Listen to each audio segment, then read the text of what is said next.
kanunyane Jesus atnu gargari baricha kanumbine dandi kirajallanne bineensa kanunyane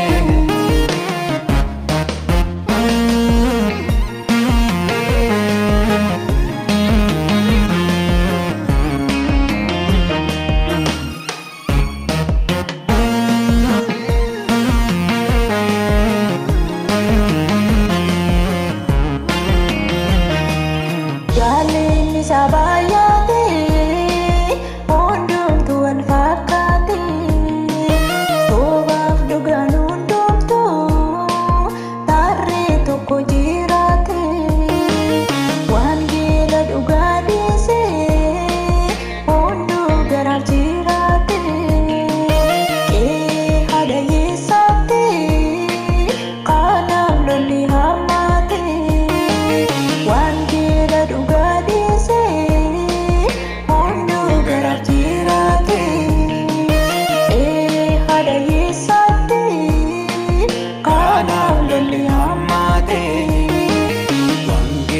Dugadinne undu garab jirate ke hada yesati kanab lulli bayate wangela dugadinne undu garab jirate ke hada yesati kanab lulli bayate barichoni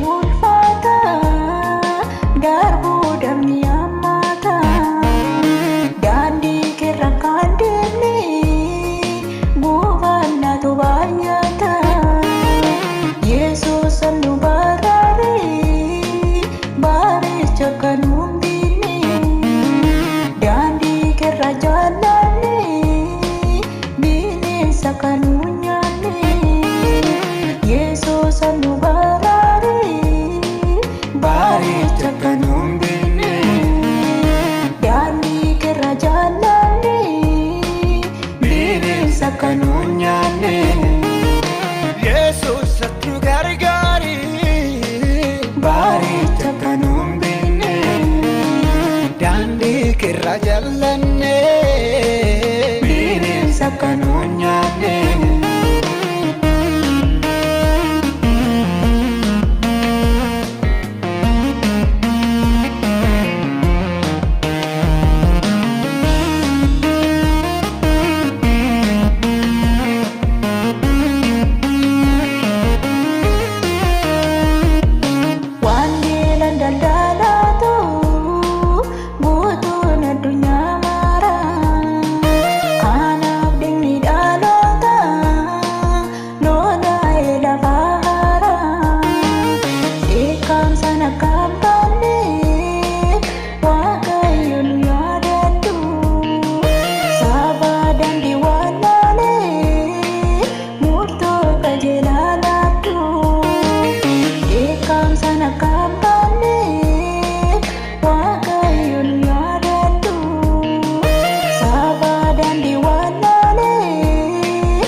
murto kajelaladu murto kajelaladu murto kajela murto kajela murto kajela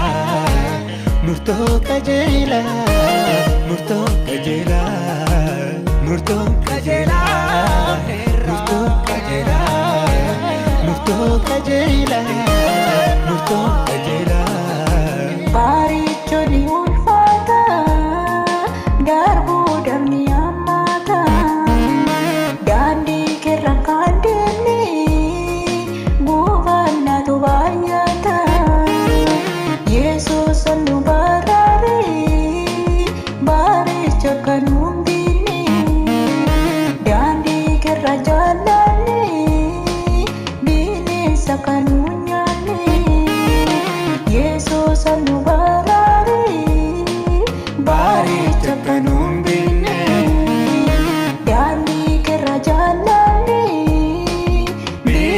bineensa kan nuun nyaanne. Yesuus nu gargaari Baaricha kan nuun binne. daandii keerra jallanne Bineensa kan nuun nyaanne.